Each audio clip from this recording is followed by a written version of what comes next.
episode 48. I tell you what, I might have to do something special for episode 50, maybe have some champagne or something because these episodes, man, we have been kicking it out for almost a year now, and we're on episode 48. Hey, I got two guests that I'm going to bring in just a little bit here, but I wanted to go over a few things prior to.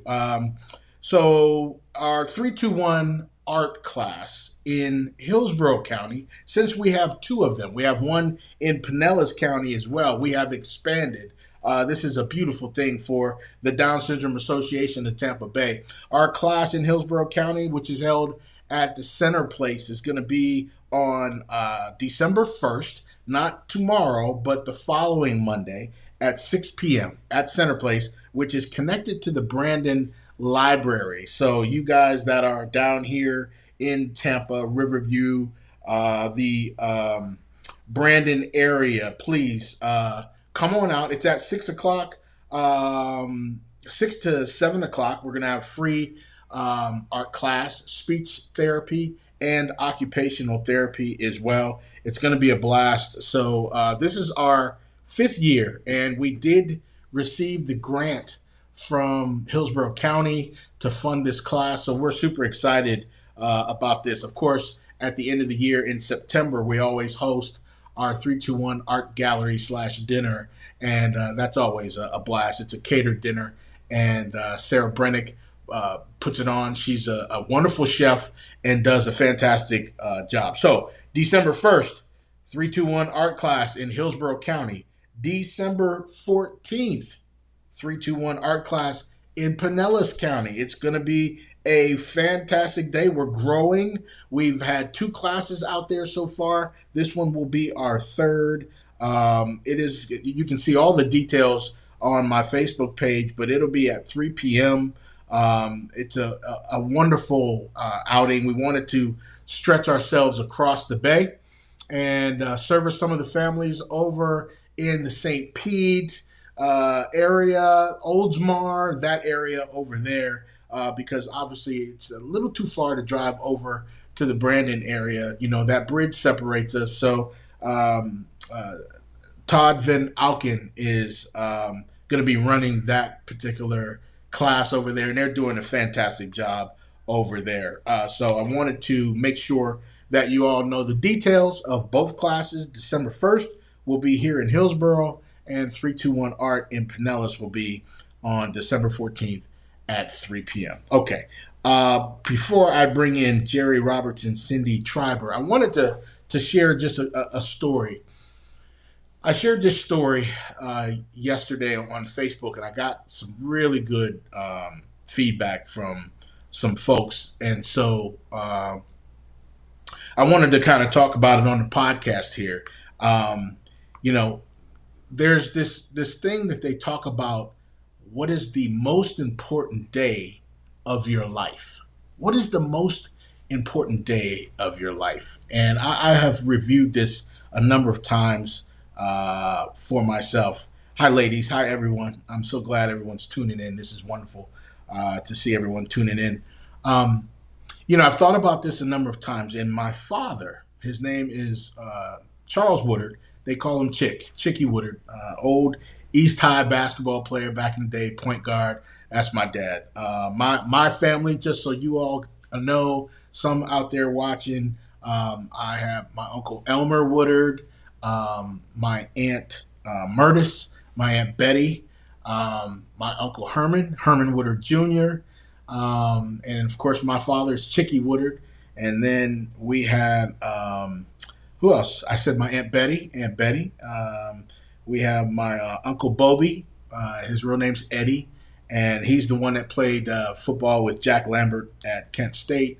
And we have my Uncle Jimmy as well. Those are my immediate folks right there, my dad's family. So back in the day, after my grandfather relocated and brought the Woodard family to Erie, Pennsylvania, and this was his brothers and sisters, his immediate family, his mother. They came to Erie, relocated. He was the first Woodard in Erie. My father, when he was young, he was probably about I want to say he was about 8 years old, and there's less than a 2 year difference between my Uncle Herman and my father. And they went down. They used to live down on the Lower East Side, down where behind St. Patrick's, where Hammond is at right now, is where they lived. And they went down to the water, down to Dobbins Landing. Back in the day, we called it the dock, and they went. They were fishing, and so they were, just on the side there, fishing. And my father can't swim, and my Uncle Herman couldn't swim either. And my dad was around 8 years old, and he fell in the water. And so I've heard this story a number of times from my father, and I know how important this day was, and he thinks about it constantly. He's 80 years old. He just turned 80 on June 9th, and we celebrated his 80th birthday out there in Allentown, Pennsylvania. But he's told me this story a number of times, and he starts to tell the story again like I hadn't heard it before.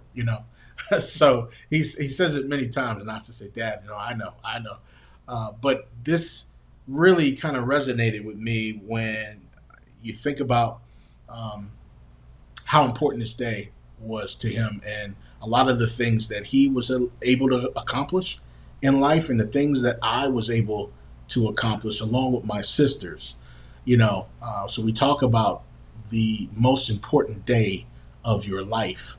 Well, he fell in the water, and he can't swim, and my Uncle Herman can't swim, so my Uncle Herman didn't jump in, and he's fighting the water, and he's fighting, and he's fighting, and he's fighting for his life to try to stay above water. And he ends up going underwater, and he starts to go down further and further, and he's fighting, but I think he's really just pushing himself down, and he's holding his breath, and he's doing the best possible to try to survive at 8 years old. And he tells me that he saw his life flash before him. He thought he was going to die. He just knew he was not going to make it, and he keeps going further down and further down.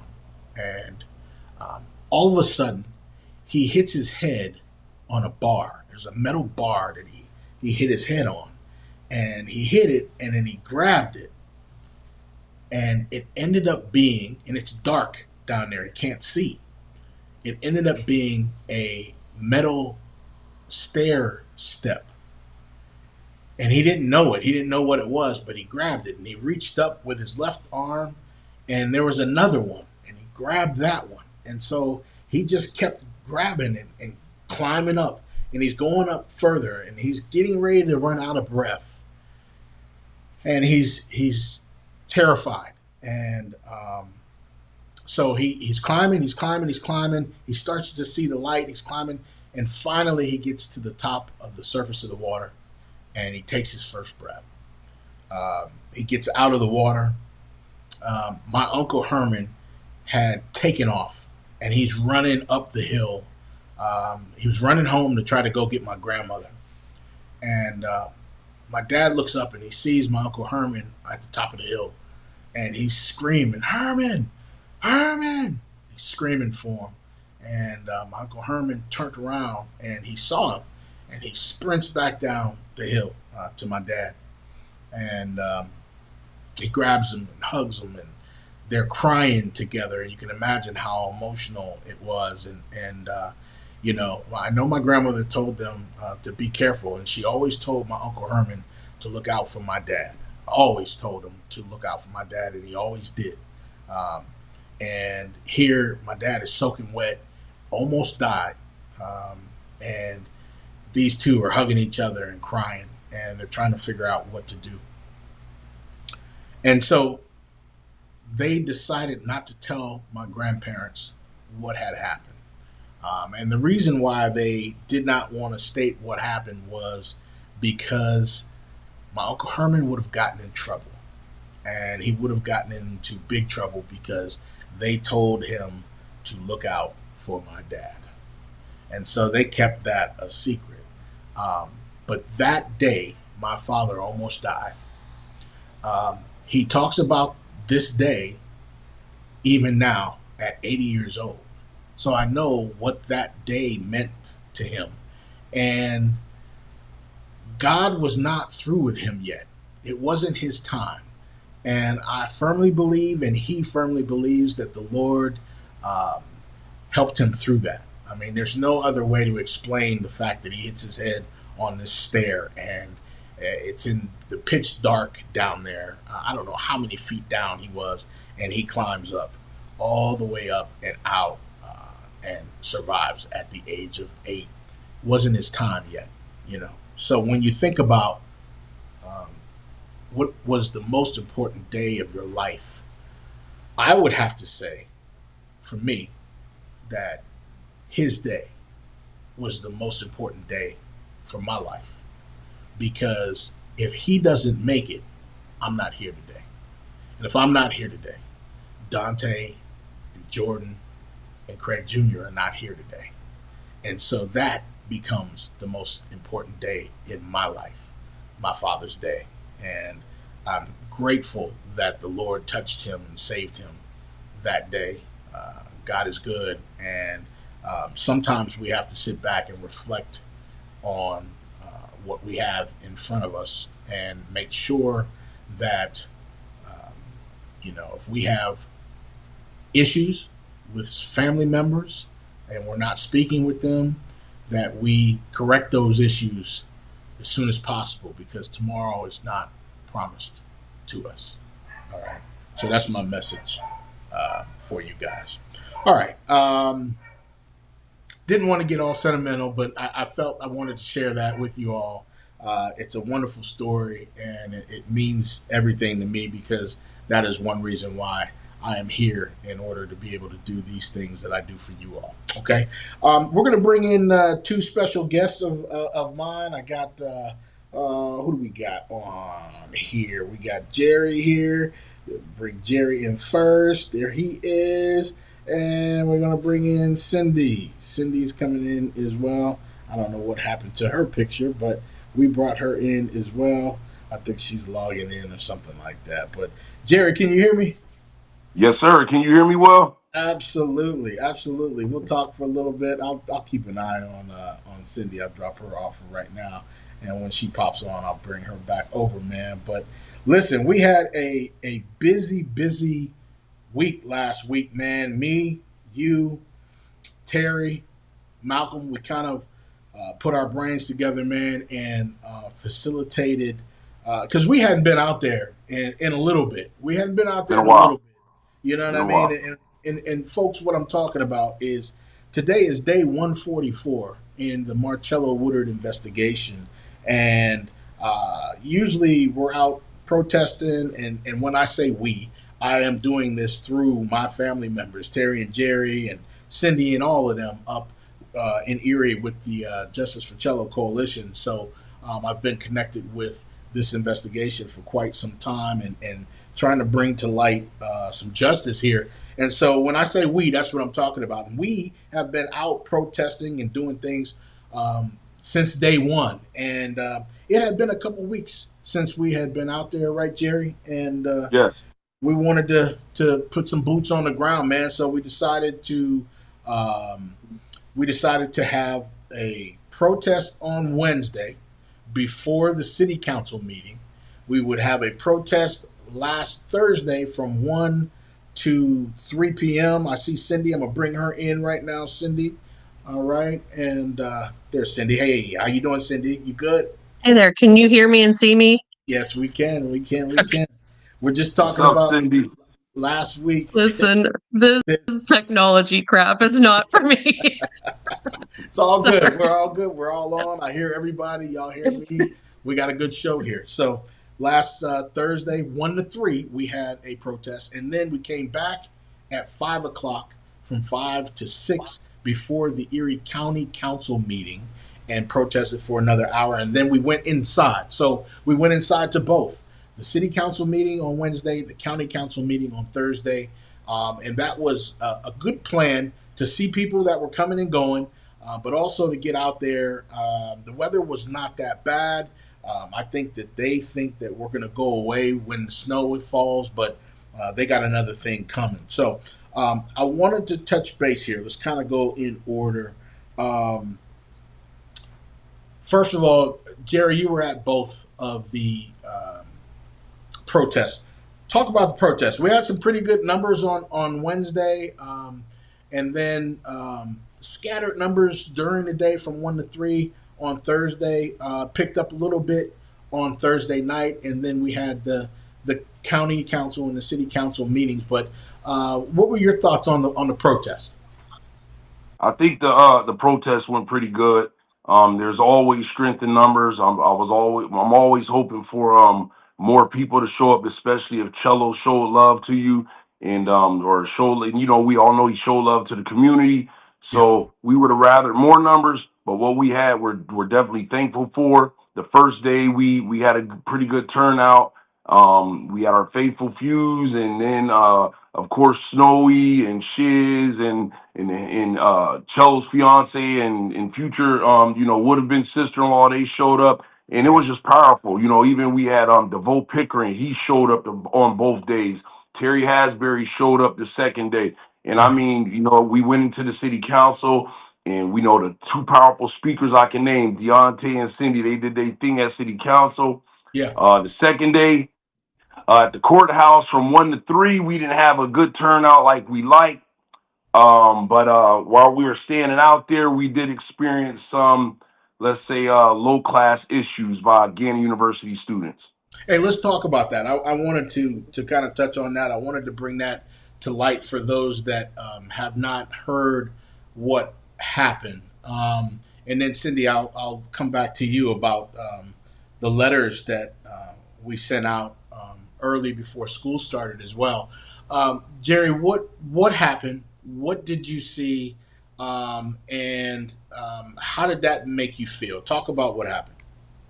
Well, I was on Facebook Live and I was recording the ladies. They were screaming justice for Cello, yelling his name. As I was recording, all of a sudden I heard one of the ladies yell out, "What's so funny?" I then turned around and I didn't know who they were talking to until I spotted a Caucasian male standing across the street along with a Caucasian female. And they continued to laugh and they pulled out their phones and started recording. The ladies who were protesting, along with the Benedictine sisters who were there as well, Yeah. the ladies kept asking, "What's so funny about somebody being murdered? Is that funny?"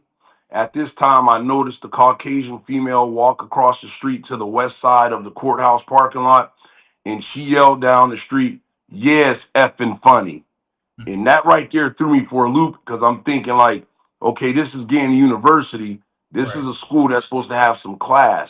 And Private when school. is it funny, whether it's low class, middle class, or upper class, that someone has lost their life unarmed, shot and killed by their parole officer?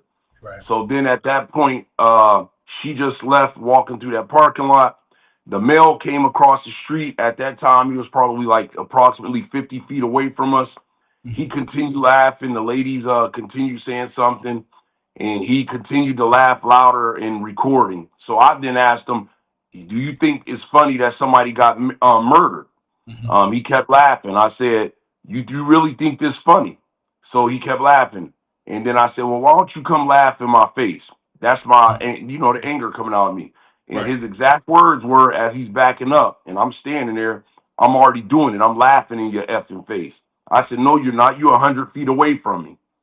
So then, and if I was thinking, I should have recorded them because I was on Facebook Live, but my Yeah. phone was down on my side.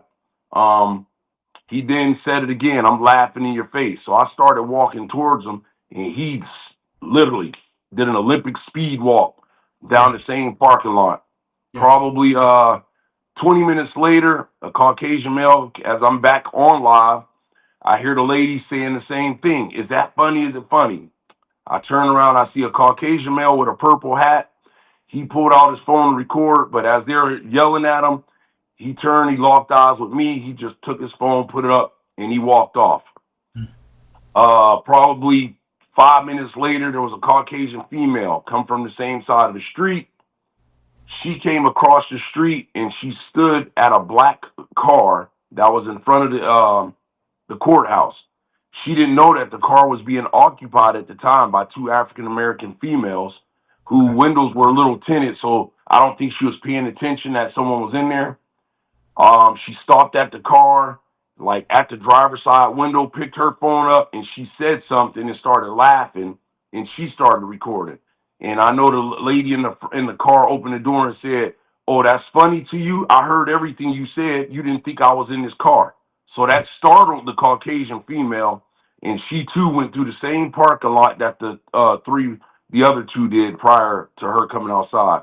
So the Benedictine sisters were really upset at it, and she said she is shocked by the behavior of these students. She said she was going to go over there and talk to her colleagues, which she did. We continued protesting. She came back. They did news interviews, and then a guy came out, Mr. Pomeroy, I think that's his last name. He Mhm. came out. He apologized. He wanted to know if we could identify the students. He gave me his card, and he wanted to know if we were sure. And I mean, he was okay, talking to us at that time. And then he called me the next day after Cindy had contacted him. So other than that, I think it was a success. We went in the county council, handled business. I touched on the misuse of funds under the Brendan Davis administration. A couple of days later, we see in the news, hey, the DEIC and Black Wall Street got some funds kicked out to them. So it was a victory. So Yeah. now we're just waiting for our victory in dealing with this situation with Marcello Woodard. I don't know what the district attorney's doing. I think it's not moral. It doesn't have any morals for you not to have come out and at least had a press conference to even talk to the family or address the family. I don't know if she thinks by holding off, maybe she thinks if it's snow on the ground or whatever, if there's bad news she's going to report, that's going to slow things down. But my thing has always been manslaughter is not acceptable, Yeah. nor is it appropriate, nor is it proper. Anything less than murder is wrong. We're looking for murder charge, and that's it. Let me back up just a minute, and thank you for detailing that entire story for us all, especially for those that weren't there. You can kind of picture it, and uh, going into the school year, I kind of figured Gannon would be the area that we may have potential issues with. You know, prior to that, we did something as a group, and Cindy, you facilitated this Hmm. perfectly. Prior to school starting, you wanted us to reach out to all of the local universities to let them know what had occurred on July 2nd. Reach out to the Black Student Union, let them know that there is a murderer on the loose. So please be careful and tell your students to please be careful. But also to let them know that we're going to be in the area, especially down in Gannon, because the courthouse is right on campus downtown. And so I know we got some feedback from a couple of the universities, but didn't receive anything back from Gannon. Talk about the letter that we wrote before school started and the impact that we wanted to have with the schools, and how do you feel about hearing about this racial incident that occurred with the Gannon students down outside of the Erie County Courthouse? Okay. First of all, hi everybody. Thanks for being What's patient with up? me getting on. Absolutely. Yeah, on August 24th and 25th, we decided to send some letters out to all of the universities pretty much within a 45-mile radius, which included Allegheny,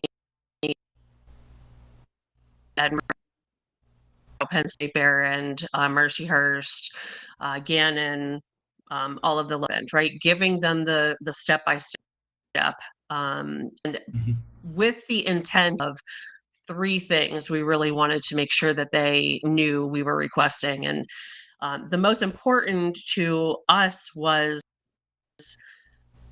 Erie is home to the back. Yeah.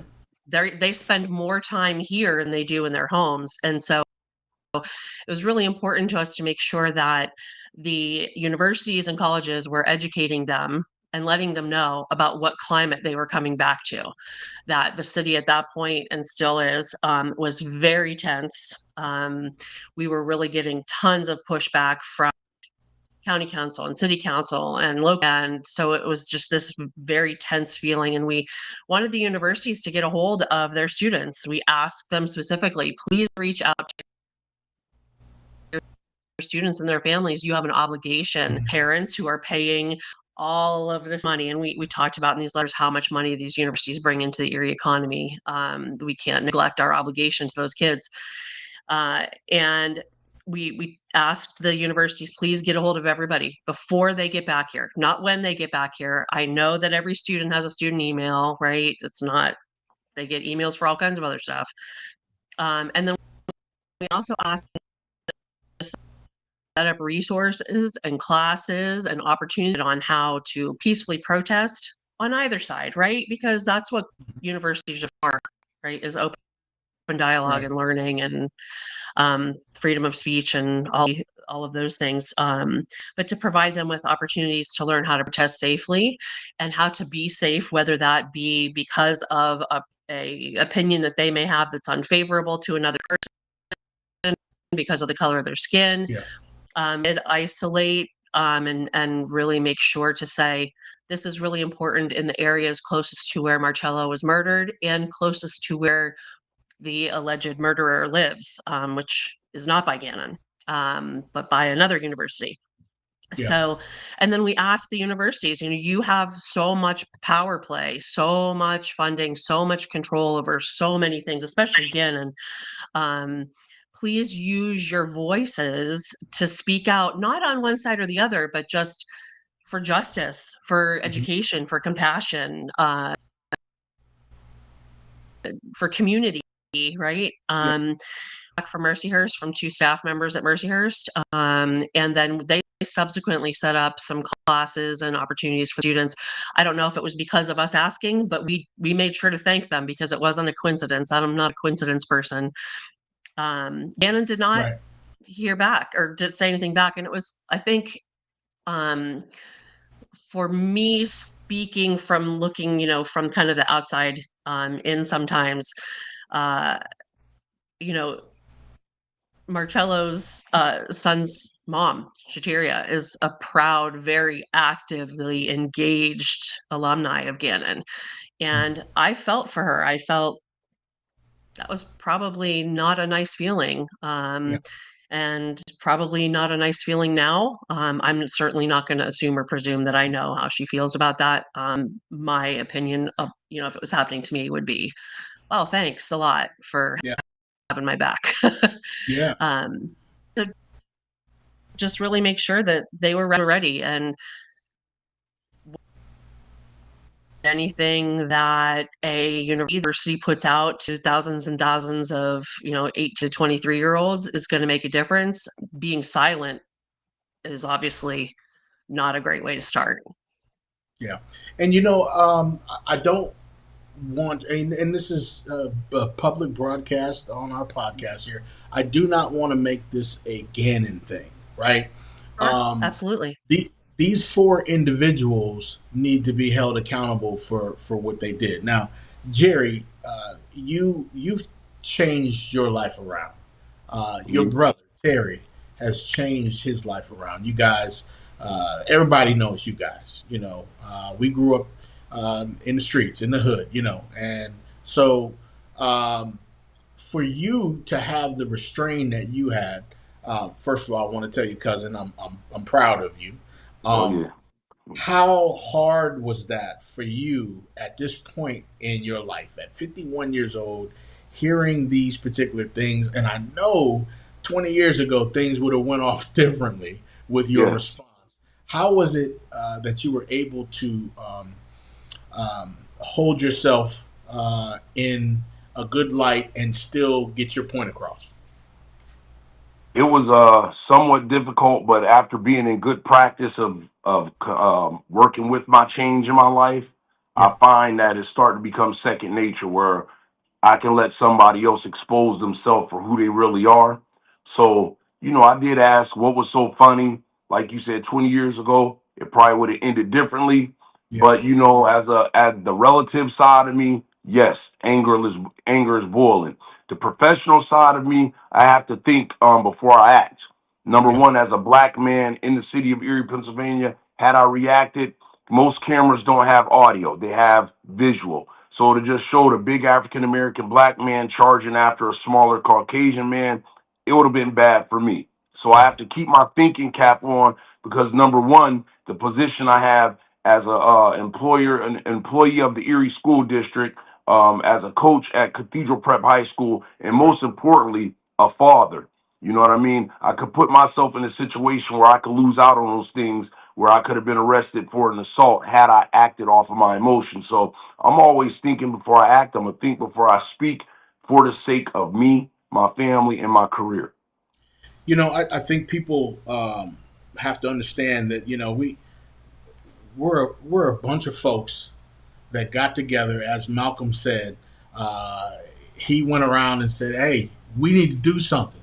When Marcello was murdered, we need to do Mhm. something, and so we got together, and there's a group of us, us three included, that kind of formed an alliance with each other to help out the family, to be the voice of the family, to be the people that are boots on the ground, the people that are facilitating messages and pressure to the district attorney's office so that the family can grieve and the family doesn't have to do these things but can partake if they would like to.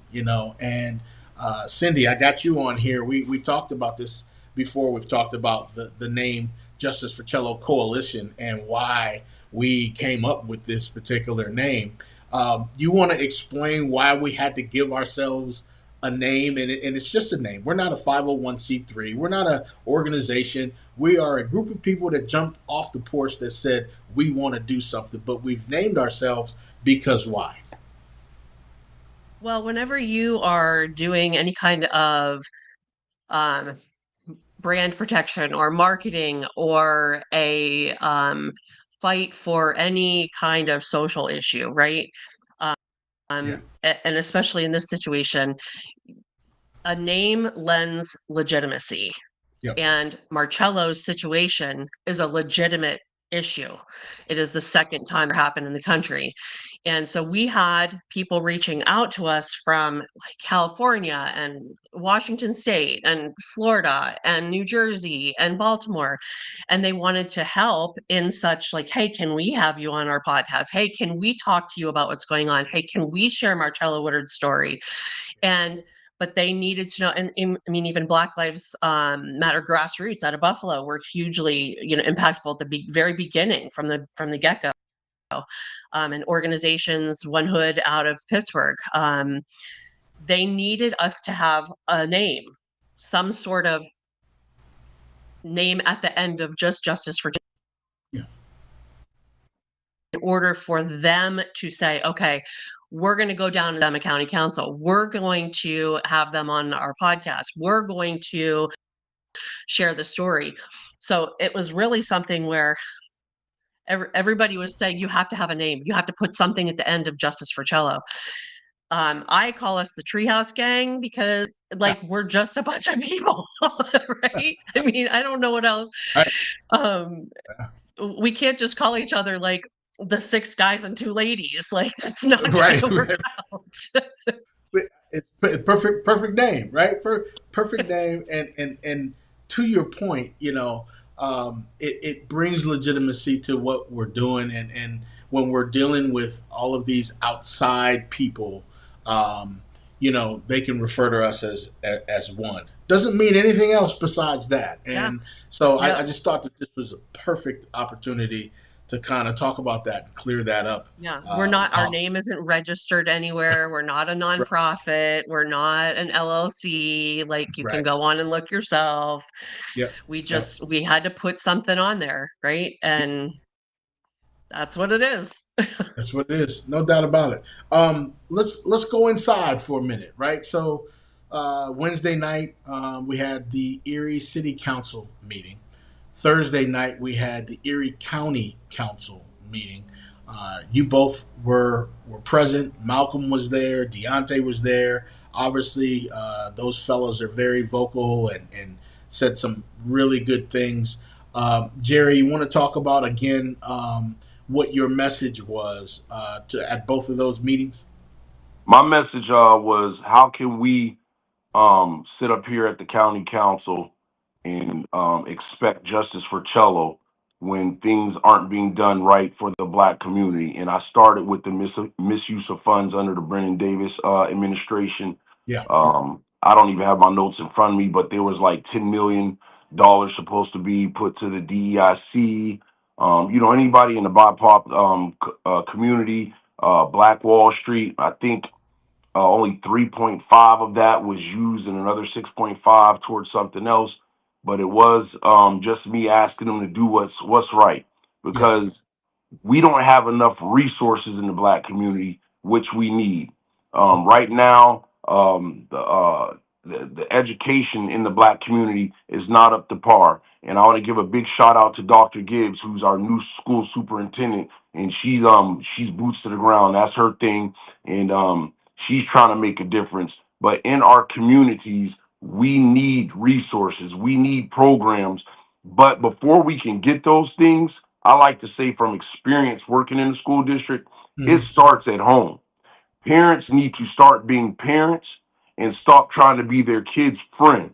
Yeah. It's too many times I've seen incidents where kids get in a fight and the parents are not worried about sitting down and trying to see how they can squash the beef. Their concern is, did their child win? Or there sometimes you'll see grown adults jumping in fights, fighting, even I've seen it, fighting middle school kids, fighting high school kids. And that's where it starts in our black community. We have to do it ourselves. Fathers have to step up to the plate, be Yeah. fathers. It makes a big difference when fathers are in the home. And if you're not in the home, you can still be involved in your children's lives. And there's too many times when, and I don't want to say all black women do it, but there's too much bickering where the children are used as the pawn, and that doesn't help. You know what I mean? So we have to learn to be able to co-parent. You know what I mean? Be able to agree to disagree for the sake of these children. But it starts at home. It starts with us as the grown people, as the parents. And remember, back in the day, it took a village to raise everybody. If you got in trouble by your neighbor, they Yep. would tell your parents. You would get in trouble when your parents got home. If your grandparents heard about it, you get in trouble by them. If an aunt or uncle heard about it, you get in trouble by them. We've gotten away from that. Yeah. And the reason we've gotten away from that is because people like us, and I'm guilty of it, I've said it. I'm not going to let my kids struggle or grow up the way I did. I'm going to give them what I didn't have. Yeah. Then second in line is, I hate to say it, Office of Children and Youth. You can't discipline kids anymore. We all grew up, we all got whoopings, Yeah. whether it was with switches, belts, whatever. Yep. It is, if you aren't allowed to discipline your child, there is an entire judicial system that will discipline your child for you, and then they'll say, "Oh, he came from a broken home. He or she is in the black community. This is a troubled inner city youth." But in all actuality, they take the power from the parents. Yeah. There was just a Caucasian teacher somewhere in the world. She was on camera whooping her son. I Yeah. don't know. It was a relative who filmed it. Shame on you. Yeah. She probably was saving his life. Yep. You know what I mean? So Yep. it starts at home, and we need to address some issues with the system when it comes to disciplining our children. It's been talked they want to bring the paddles back in school. Why don't you bring talk about having discipline back in the homes? Yeah, I agree with you because, again, when you talk about bringing the paddle back in school, that means that somebody else is disciplining our Hmm. kids, but y'all strip the power from Right. us being able to discipline our own Mhm. kids. And And it's sad to say, to yeah, me, that goes back to the old slave days, yes, where You can't do anything, but they can. You know Absolutely. what I mean? Yep. And that's not, everything is not a race thing, but Yeah. this day and time, the majority of things are a race thing. Yep. A lot of parents need to understand this. There is a saying, the public schools is a pipeline to prison. Yeah. A lot of parents don't understand. There's a study. By the time your child reaches a certain grade, I can't remember if it's seventh grade or eighth grade, there is a study done. A lot of those tests are done to see what reading level your child is on. Hmm. For the kids who are 2 to 3 years behind on their reading level, that dictates to the people in charge. They follow that particular group, and that tells them how many prisons that they need to build by the time that group of kids turns 18. You can Google this information. Incredible, man. I mean, and we've lost a generation. The way that Hmm. we were raised is slightly different than how we're able to raise our kids. That's Now, right. I have, I still, I raise my kids. You know, Hmm. I'm not going to let the government dictate how I raise my kids. And I got boys. Not that boys are any better than girls. They're just different. And you Hmm. know what I'm talking about. I got Right. 3 boys, and I Yep. cannot afford to have my boys end up in prison That's right. or killed. You know, Right. and they could uh, be in prison or killed Right. by something stupid that they do that I have not taught them. You know what I mean? So Hmm. I have worked very, very hard to um, be present, to be here in their lives, to be a good role model, and to make sure that I kept my kids off the street, man. You know what I mean? And so it definitely starts at home. And just because we have a few restrictions doesn't mean that you can't parent your child. That's So, right. yes, it starts at home. Cindy, That's right. going back into these meetings, you spoke at both the city council meeting on Wednesday and the county council meeting on Thursday, and I got to tell you, we you always come with facts, girl. You always come with facts, and it was refreshing to listen to you speak. And I knew at that moment I wanted to have you on the podcast and give you more time. You kind of dropped a bomb with both of them and left your factual information with both the city council and the county council just in case they needed to dig into it a little bit more. Can you please elaborate a little bit on, um, what you talked about? You talked about funding, and Jerry, you talked about funding as well. And Cindy, you compared, I believe, the community and the police and what they wanted to see, I believe.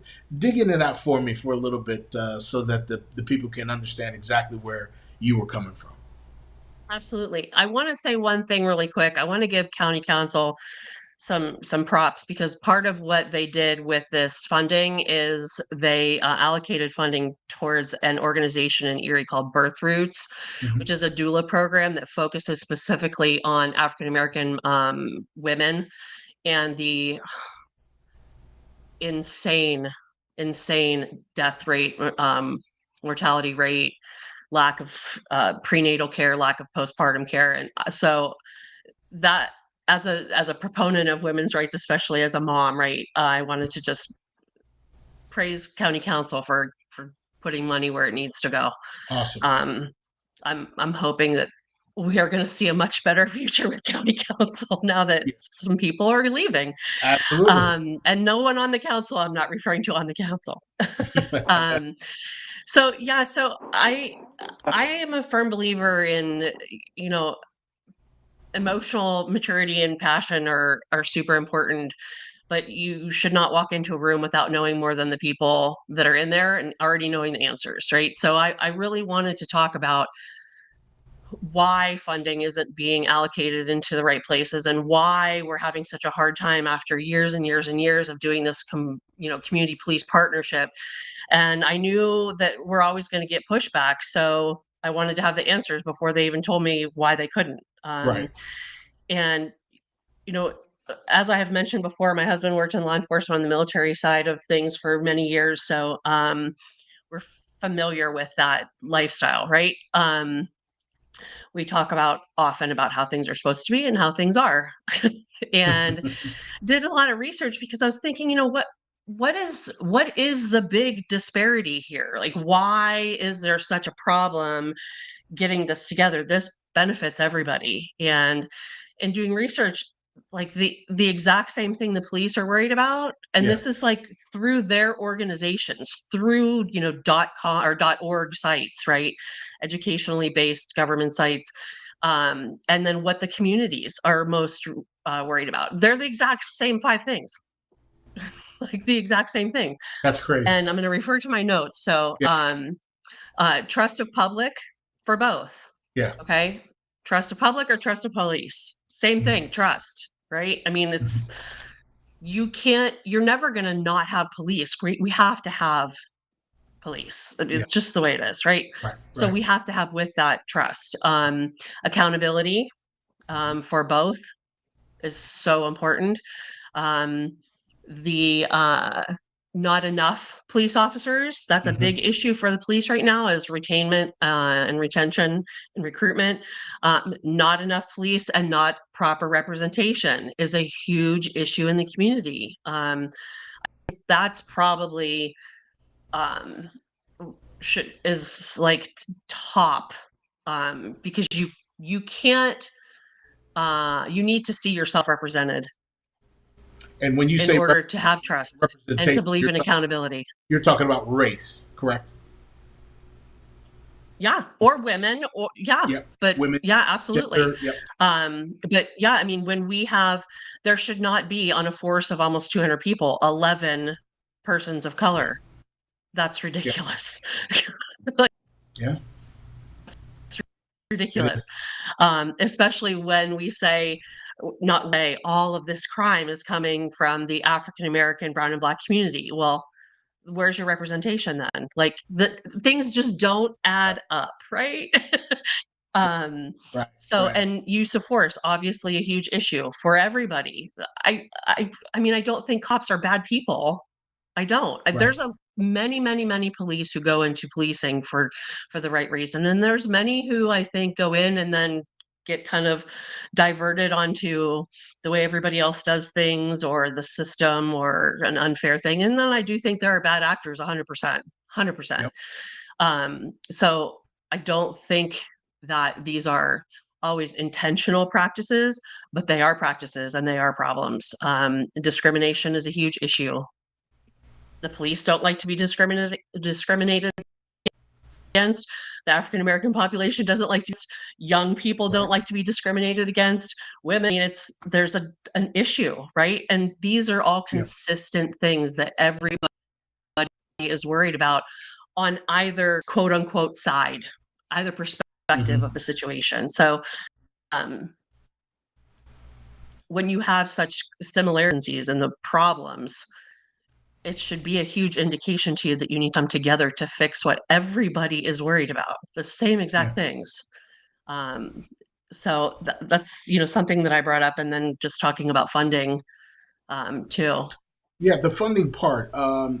You mentioned that they spent, I don't know how many dollars on what part, that you said. I expect to see this in my neighborhood all the time, but we don't. Well, elaborate on that for me, because that blew my mind. Right. So we know that SWAT is a necessary issue whenever you have a That's city what. population, right? And Yes. it's an important part of an anti-terrorism component too, that every medium and large size city should be, planning for. But like, in the past 4 months, $373,000 on one SWAT vehicle and Wow. $487,000 on another SWAT vehicle.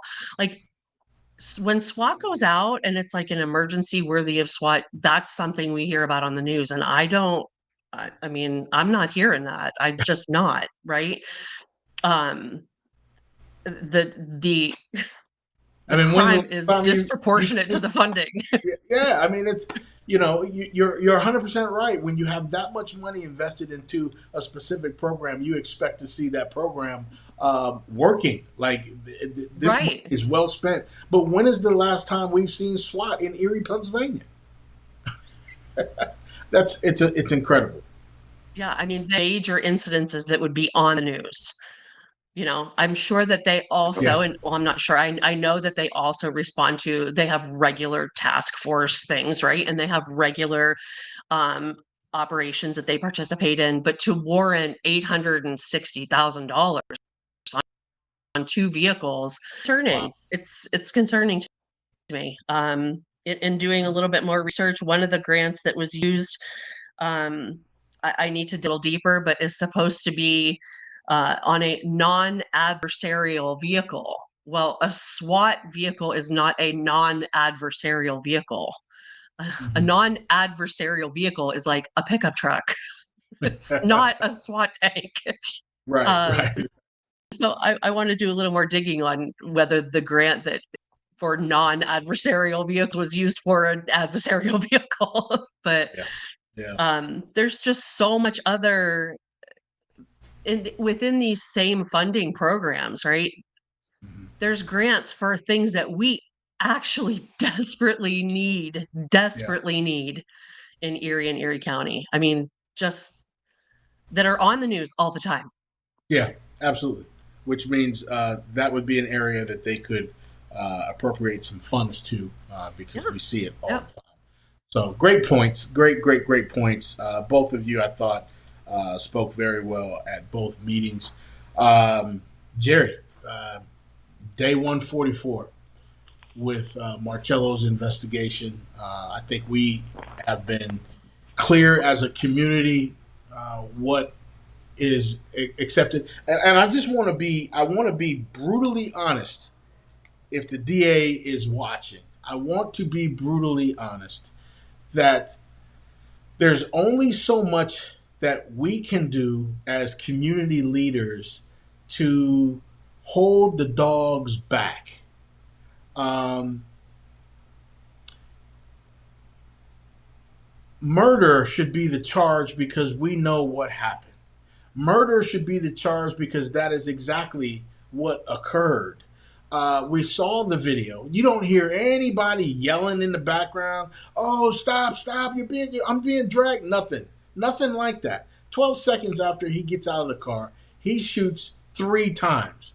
Murder should be the charge. Involuntary manslaughter, voluntary manslaughter. That's not going to do it. And I think that she thinks that,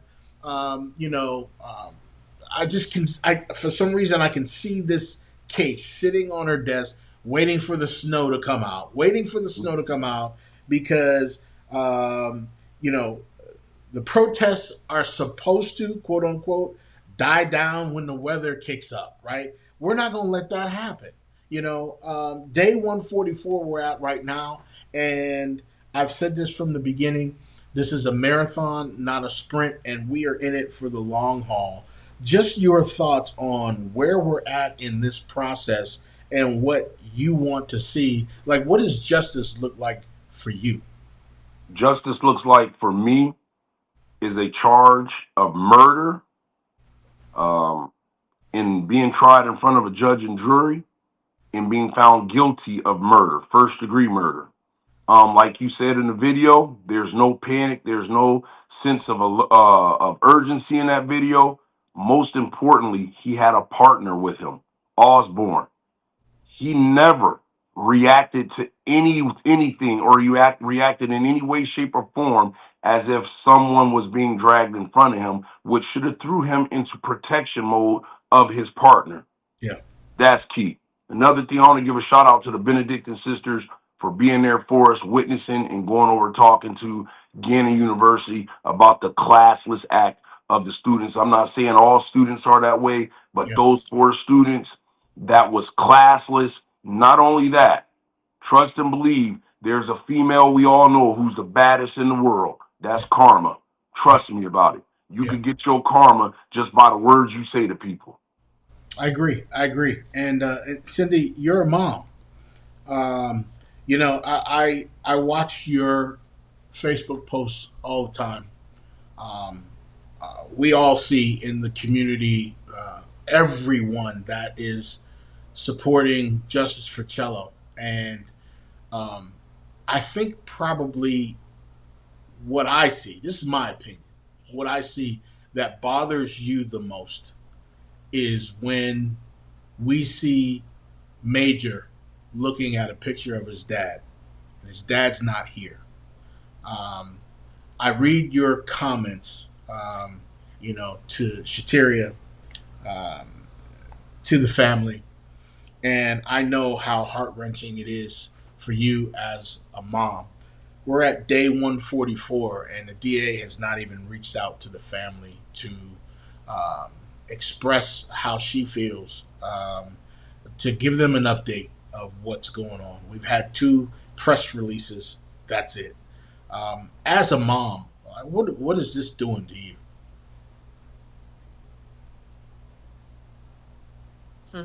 This is a loaded question. Yeah, um, and I've talked to Shateria about this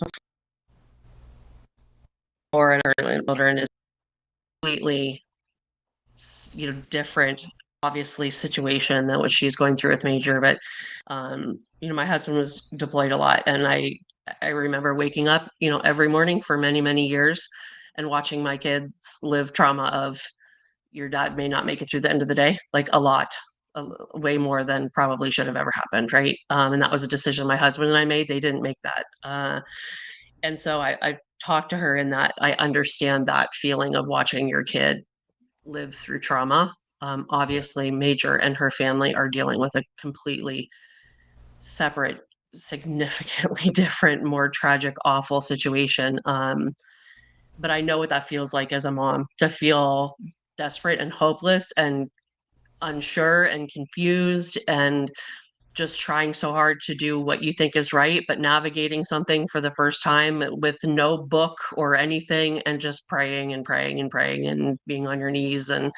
Um and so um every time that she opens her mouth or writes something, I cry. I yeah, mean, and I've told, like, I'm just so moved by um what her struggle is and how well she is keeping it together as a mom, right? yeah, And there are obviously other mothers that are dealing with this as well. I mean, Shamel has a son. Shamir has children. yeah, Obviously, Miss Martha, I mean, her son was killed.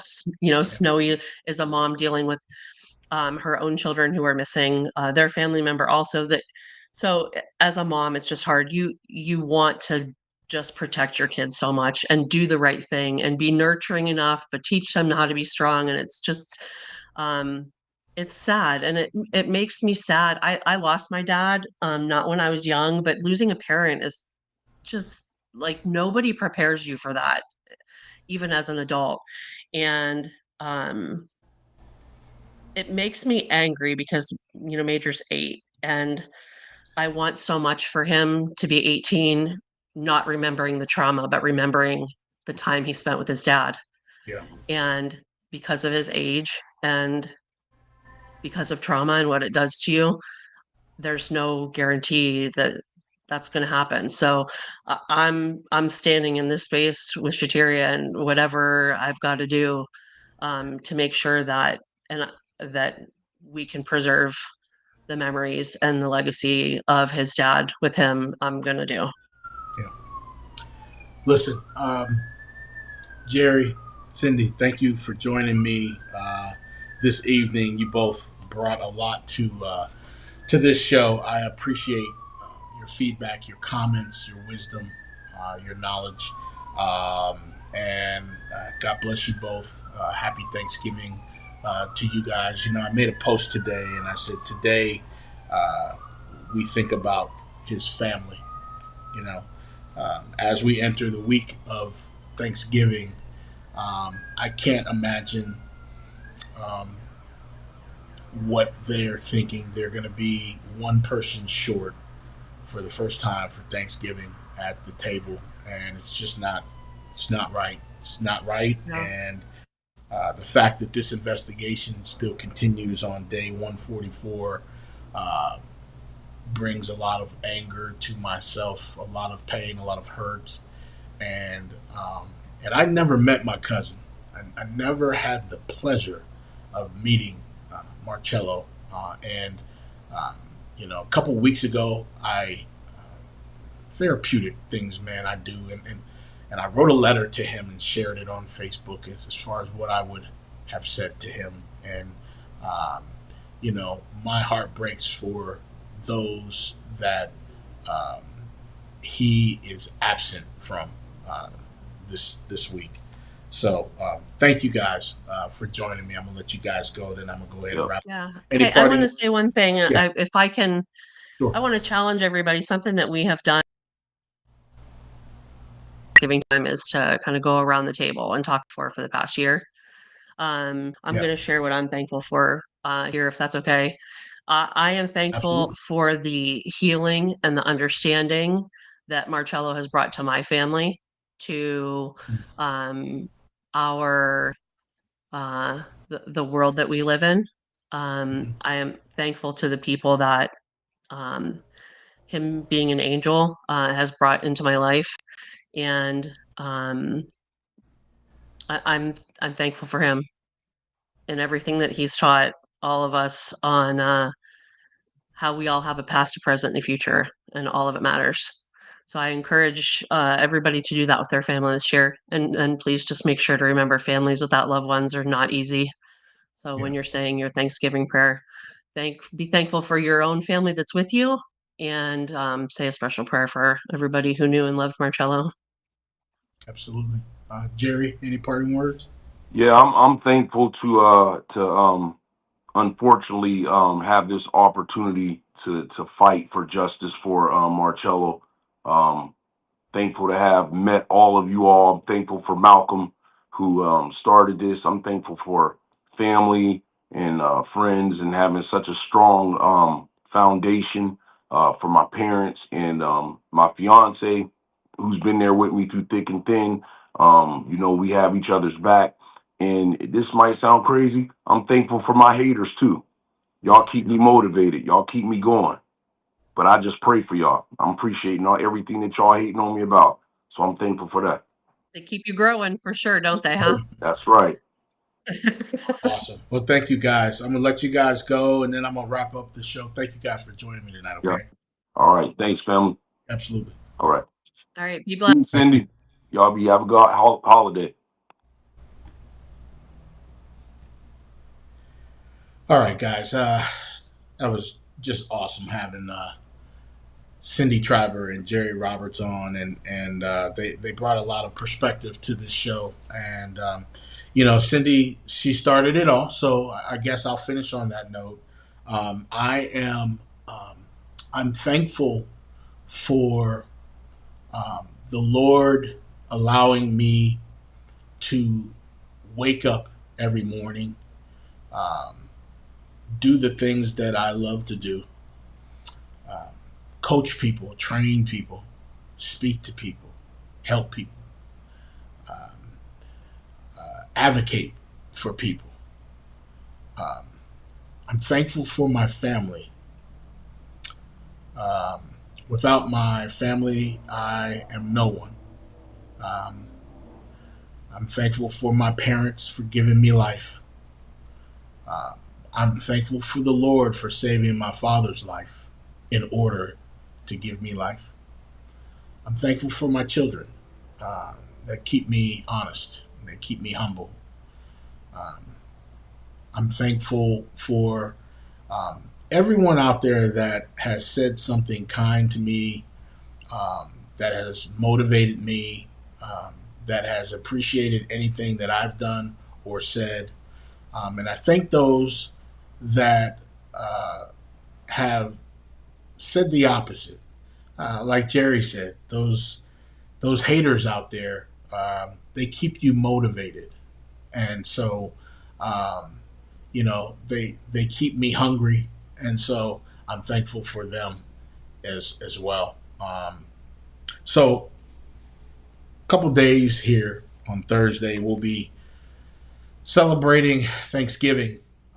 Before you take that first bite, Um, please, please, please, um, even though you may not know him, please say a special prayer for my cousin Marcello Woodard and his family, um, because at the same time that we will be sitting around the table with our families, which is supposed to be a great time, um, laughing and playing and eating and celebrating. There are a few families out there um, that are close to Marcello Woodard that will not be feeling the same way. And so please think about them um, prior to you thinking about yourself. I would really appreciate that, and I know that they would appreciate that as well. Um, Happy Thanksgiving to everybody. We will continue to fight for justice for Cello. I will be on here doing this podcast going forward. I will continue to spread awareness and give you updates on the case and my opinions, and bringing people on to highlight different things that can change the Erie community. And I appreciate everyone for watching, supporting. I want to say thank you to all of those people that come out to the protests in Erie, Pennsylvania, with me down here in Tampa. I wish I could be there with you. I am supporting through the media and the airwaves. And this is my way of supporting because I'm 1,400 miles away. But thank you all for those that are doing the legwork and hitting the streets and fighting for my cousin Marcello Woodard. I really appreciate it, and I know his immediate family really appreciates it as well. Um, you know, Continue to watch Etcetera with the Woodards. This week we'll have episode 49 coming up, and hopefully it is a good one. But you can subscribe on YouTube at Etcetera with the Woodards. Follow me there. Check me out on Instagram. You can follow me on Facebook as well. And let's just keep the main thing the main thing. All right. And that's justice for Cello. For Jerry Roberts, for Cindy Triber, I'm Craig Woodard. Good night. Happy Thanksgiving.